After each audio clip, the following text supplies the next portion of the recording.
बिस्मिल्लाह Weaver अस्सलाम वालेकुम। कैसे हैं आप सब?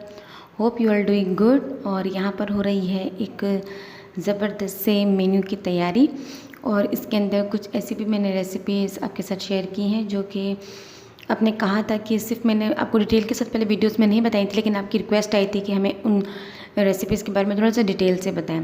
जैसे आप लोगों ने मुझसे पुलाव के बारे में पूछा था, तो पुलाव की रेसिपी वैसे ऑलरेडी मैं काफ़ी दफ़ा शेयर कर चुकी हूँ, लेकिन चलिए आपके साथ दोबारा शेयर करूँगी तो कि जो व्यूवर्स मेरे चैनल पे न्यू हैं तो वो दोबारा से देख सकें। और आपके लव का और सपोर्ट का बहुत बहुत शुक्रिया कि आप इस तरह के कमेंट्स करते हैं।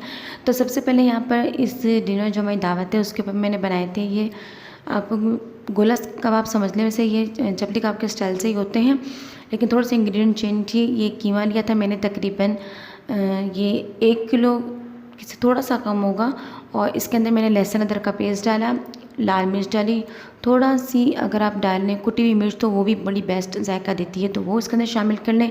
वो इस वक्त मेरे पास मौजूद नहीं थी, लेकिन वो मैं लाजमी डालती हूँ।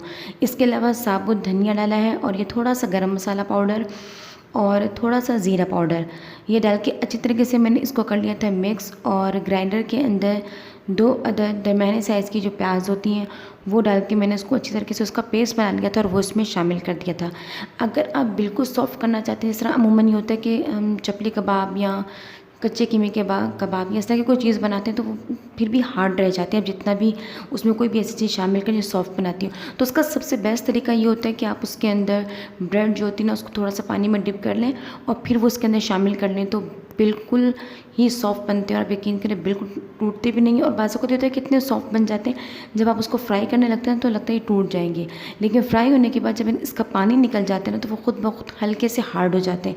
तो जब भी आप ब्रेड वगैरह शामिल करने के बाद इस बात से ख़तरा महसूस मत करें कि ये हार्ड हो जाएंगे या फिर बिल्कुल ही टूट जाएंगे। जिस तरह आप फ्राई करें तो ये आपको डर होगा कि टूट गए, जरा ये ख़राब हो गए, ऐसा नहीं होता। तो ये सारी चीज़ें मिक्स करने के बाद मैंने यहाँ पर ये इस तरीके से इसकी शेप बना के इस साइज़ के अंदर बना के रख ली थी। थोड़ा सा बड़ा बनाना, क्योंकि जब इसका पानी निकल जाएगा तो ये और छोटी शेप के अंदर आ जाते हैं। तो ये काम जो मैंने दावत से एक रात पहले कर लिया था, क्योंकि काम ज़्यादा था, और थोड़ा सा काम अगर पहले करके रख लें जो इस तरह का काम है तो बहुत आसानी रहती है। तो जनाब ये तो मेरा तैयार हो गया, मैंने आपको बस साइज़ बता दिया, बाकी मैं बनाकर इसको फ्रिज में रख दूँगी।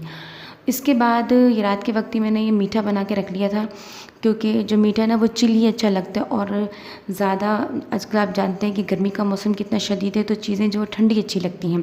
तो यहाँ पर ही मैं सबसे पहले डाली है जेली, गर्म उबलते पानी में 1 कप के करीब आप जेली डाल लें, और सॉरी पानी डालना, और उसके अंदर आप जेली का पैकेट शामिल करके फिर ये जनाब जेली कर ली। और जितनी अच्छी ज़्यादा देर तक फ्रिज में रहेगी तो उतनी ज़्यादा अच्छी जो है वो फ्रीज़ हो जाएगी, अच्छी तरह जम जाएगी। और जब आपने जिस शेप के अंदर इसके क्यूब बना के रखने हो आप इसके क्यूब बना के रख लें।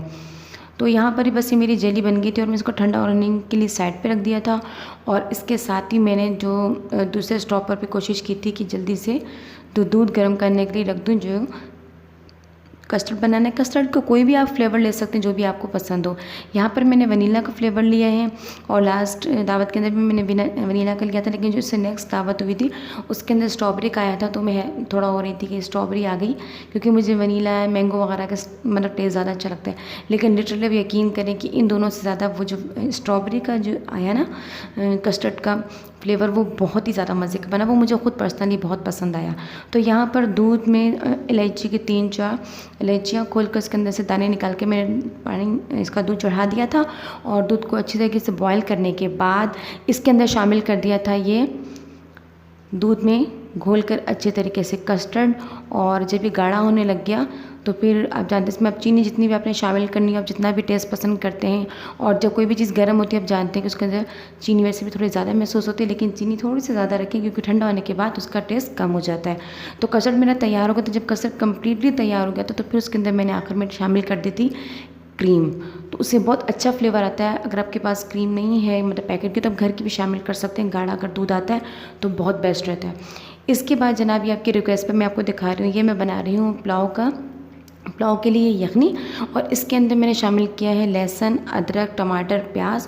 ये तकरीबन मैंने 2 किलो के करीब चावल होंगे, और उसमें ये 1 किलो के करीब ये बना रही हूँ मटन का। मैंने पुलाव बनाया था तो 1 किलो के करीब ये मटन है, और इसके अंदर 4 से 5 अदद प्याज डाली, 3 से 4 अदद टमाटर डाले, साबुत धनिया, ज़ीरा, थोड़ी सी 1 चम्मच सौंफ, और इसके अलावा इसके अंदर पानी शामिल करने के बाद इसमें लहसुन अदरक का पेस्ट अगर बना हुआ है तो वो डाल दिया। वो मैंने वैसे बुनाई करते वक्त डाला था क्योंकि मेरे पास पेस्ट में मौजूद है, और अगर आपके पास साबुत जवे मौजूद है तो आप इस स्टेज पर डाल दें, उसका भी बहुत अच्छा टेस्ट आता है।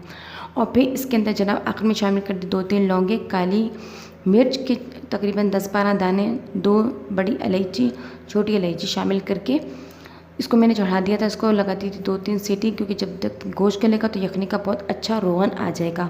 और आपको मैं पहले भी 3-4 दफ़ा बता चुकी हूँ कि यखनी के लिए कोशिश करें, जब चावल के लिए बना रहे हैं यखनी तो उसके लिए कोशिश करें कि थोड़ी सी उसके अंदर चर्बी शामिल हो।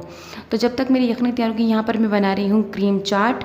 तो क्रीम चाट का मैंने फ्रूट काट के रख लिया था, और थोड़ा सा उस पर मतलब कोशिश ये करने की आपने जब क्रीम वगैरह मतलब बीट करें तो फिर अब उसका फ्रूट काटें, तो वो मैं आपको थोड़ा सा दिखाती हूँ। लेकिन इससे पहले ये मेरा कस्टर्ड वगैरह जो ठंडा हो गया था और जेली भी मेरी फ्रीज़ हो गई थी, तो उसको मैंने क्यूब की शक्ल में काट लिया था। और थोड़े से बनाना और एप्पल वगैरह जो भी आपके पास फल मौजूद है, अगर कोई पिस्ता वगैरह बादाम जो भी आप इसमें डालना चाहें, मैंने नीचे सबसे पहले इसके अंदर केक की लेयर लगा दी थी और फिर उसके बाद ये कस्टर्ड डाला और अब इसकी कर रही हूँ गार्निशिंग।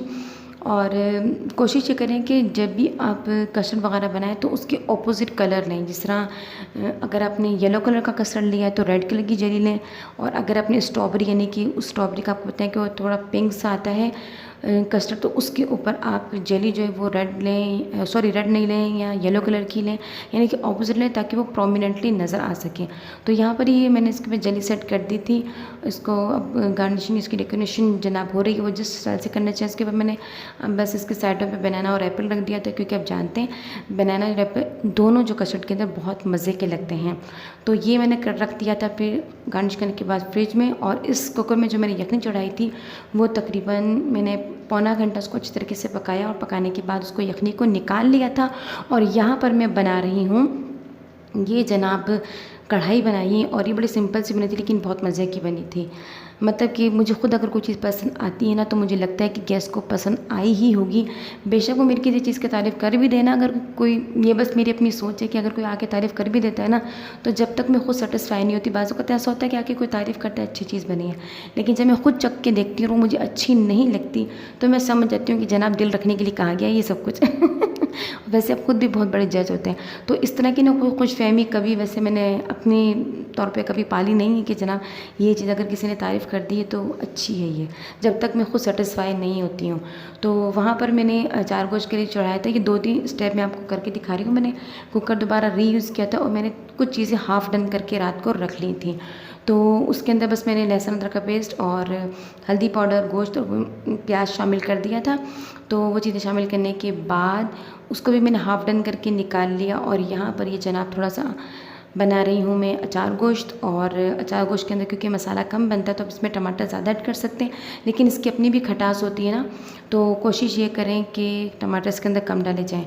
बस नॉर्मल सा आप अपना अंदाज़ा रख लीजिए कि कितनी आपने ग्रेवी रखनी है।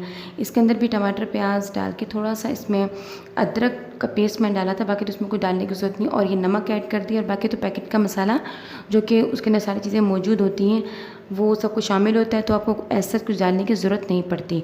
वैसे तो अचार को जो घर के अंदर भी बहुत मज़े का बनता है, लेकिन मेरी अपनी पर्सनल जो मैं आपको ओपिनियन बताऊँ ना कि बाकी चीज़ें घर के अंदर सब अच्छी बन जाती हैं, लेकिन जो अचार गोश्त है ना वो मुझे खुद एक्चुअली पैकेट का ही पसंद है। बस हर किसी की अपनी सोच होती है कि उसमें कुछ ऐसे इंग्रेडिएंट्स उन्होंने डाले होते हैं कि वो टेस्ट उन्हीं का ही आता है जनाब, वो हमसे नहीं आ सकता। हाँ, कुछ ऐसे भी लोग होंगे माहिर जो कि घर के मसाले से बना लेते होंगे, लेकिन ये मेरी अपनी एक सोच और अपना मेरा एक्सपीरियंस है। तो जनाब वहाँ पर मैंने अचार गोश्त का और कढ़ाई का जो गोश्त था वो चढ़ा दिया था। वो दोनों सालन चढ़ाने के बाद यहाँ पर ही मैंने क्रीम 3 पैकेट क्रीम के लिए और उसको अच्छे तरीके से बीट कर लिया। और मैं आपको बता रही हूँ तकरीबन ये 10 से 12 अफराद थे, तो इसके लिए ये 3 पैकेट क्रीम बहुत मतलब इनफ होते हैं बहुत ज़्यादा, क्योंकि जैसे पता है अब जितने भी फ्रूट्स हैं वो अपना पानी भी छोड़ते हैं तो अच्छे खासा आपका बन जाता है, लेकिन ये रखा रखा गाढ़ा हो जाता है। तो जब आप सर्व करने लगे तो उससे पहले इसमें थोड़ा सा दूध शामिल कर लें इस क्रीम चाट में, ताकि ये ज़्यादा गाढ़ी ना हो। अभी क्रीम को अच्छी तरीके से बीट करने के बाद इसमें थोड़ा सा मैंने डाला है काली मिर्च का पाउडर, चीनी, चीनी थोड़ी ज़्यादा अच्छी लगती है क्योंकि मीठा ही अच्छा लगता है। इसके अलावा ये मैंने सेब वगैरह काट के रख दिए थे, मतलब ये उस टाइम काट के रखे जब क्रीम मेरी अच्छी तरीके से बीट हो गई। ये अपने जो फ्रूट्स की कटिंग का काम करना है ना, वो क्रीम को बीट करने के बाद यानी कि चीनी को मिक्स करने के बाद करना है, क्योंकि उसके पहले कर लेंगे तो सारे के सारे फल जो है आप पता है कि वो काले पड़ जाएंगे। तो यहाँ पर ये मैंने इसके अंदर शामिल कर दिए हैं सेब, और सबसे अहम चीज़ में सबसे पहले की थी ये है खजूरें। इसको मैंने पानी के अंदर भिगो के तकरीबन 3 से 4 घंटे के लिए रख दिया था। वैसे तो खजूरें वैसे सॉफ्ट होती हैं, लेकिन फिर भी मैंने सोचा इसमें दूध में भिगो कर रख दूँ तो ये और ज़्यादा सॉफ्ट हो जाएंगी। तो ये मैंने 4 से 5 घंटे पहले रख करके रख दी थी। और इसके अलावा इसमें डाली थी किशमिश, और इसके अंदर आप जो फ्रूट कॉकटेल का डब्बा आता है वो भी डाल सकते हैं, लेकिन मैं आपको बिल्कुल आसान सी और बिल्कुल सस्ती जनाब बता रही हूँ कि क्रीम चाट घर के अंदर आप कैसे बना सकते हैं। और इसमें थोड़ी सी काली मिर्च, और अगर आपके पास दक्कनी मिर्च जिसे सफ़ेद मिर्च भी कहते हैं वो शामिल कर दें, थोड़ा सा दूध शामिल कर दें, तो ये ज़बरदस्ती बन जाएगी। जो भी फ्रूट जैसे स्ट्रॉबेरी वगैरह जो भी फ्रूट आपके पास अवेलेबल है वो इसे डाल के आप बना लीजिए, तो ये बड़ी मज़ेदार सी बनती है। फ्रूट कॉकटेल का डब्बा मंगवाने की ऐसे इतना लंबा चौड़ा काम करने की ज़रूरत नहीं पड़ती है। खाना वही जो घर के अंदर जो चीज़ें मौजूद हैं उनके साथ बना लें। और बहुत ज़्यादा एक्सपेंसिव चीज़ें लेंगे तो देखिए हर महंगी चीज़ लेकर तो हर बंदा एक खाना अच्छा बना लेता है, लेकिन असल चीज़ ये है कि घर के अंदर जो चीज़ अवेलेबल है उन चीज़ों का इस्तेमाल करते हैं आप किस तरीके से अपनी कुकिंग को या दावत को अरेंज कर सकते हैं। तो यहाँ पर ये जो मेरी कढ़ाई बनी थी इसके अंदर अब मैंने लास्ट के अंदर शामिल कर दिया है, क्योंकि इसका पानी खुश्क होकर इसकी अच्छी तरीके से भुनाई कर दी। और अब इसमें बिल्कुल फेंटा हुआ दही शामिल कर दिया था, और बिल्कुल इसको मैंने अच्छी तरीके से भून लिया था, उसको कढ़ाई में ट्रांसफ़र कर दिया था, क्योंकि इस कुकर के अंदर मैंने अचार गोश्त बनाना था। और ये है जनाब अचार गोश्त। और जब ये भी इसका पानी भी खुश्क हो गया, अच्छी तरीके से इसकी भुनाई हो गई, तो इसके अंदर शामिल कर दिया दही। दही के अंदर मैंने अचार गोश्त पैकेट का जो मसाला आता है वो उसके अंदर शामिल कर दिया था, और फिर इसकी इस तरीके से कर रही हूँ भुनाई। और ये देखिए ये मेरी कढ़ाई की फाइनल लुक आई है, और रोगन जो है वो सारा ऊपर आ चुका है। बस इसके ऊपर से मैंने डाल दिया था अदरक थोड़ा सा, और हरा धनिया और मिर्चें, क्योंकि उसकी जो खुशबू दम के अंदर बहुत अच्छी आती है। तो यहाँ जनाब बस मेरी कढ़ाई भी पूरी हो चुकी, क्रीम चाट भी, और मीठा तो मैंने रात में ही बना लिया था। और अब यहाँ पर बस फाइनल काम चल रहा है, और वो चल रहा है पुलाव का। और ये अब जानते हैं कि ये भी मैंने सुबह में कर लिया था, लेकिन चावल जो भिगो के रख दिए थे, और वो मेहमानों के आने से 2 घंटे पहले ही मतलब मैंने चढ़ा दिए थे, क्योंकि चावल तो गर्म ही अच्छे लगते हैं, और बार बार चावल जो गर्म हो भी नहीं सकते। तो यहाँ पर मैंने 2 से 3 अदद प्याज ली, और इसमें लहसुन अदरक का पेस्ट 1 खाने वाला चम्मच भर के डाला, और इसके अंदर मैंने 7 से 8 अदद हरी मिर्चें डाली, और फिर इसमें यखनी डाल के इसकी अच्छी तरीके से कर ली भुनाई, और उसको रख दिया मैंने। यखनी मैं शाम को शामिल करूँगी जब मैंने इसके अंदर चावल डालने होंगे। और जनाब ये हो चुका है अब टाइम जो तकरीबन के आने का, तो उससे पहले मैंने वो जो रात को गोला कबाब बना के रखे थे वो उसकी फ्राइंग का काम चल रहा है। काम सारा फाइनलाइज हो चुका, और ये देखें इसकी माशाल्लाह से कितनी प्यारी लुक आई, और ये बने भी बड़े डिलीशियस थे। और ये यखनी डाल के मैंने पुलाव भी चढ़ा दिया। तो बस ये था मेरा आज का ब्लॉग। कैसा लगा, उम्मीद है अच्छा लगा। आप दीजिए इजाज़त।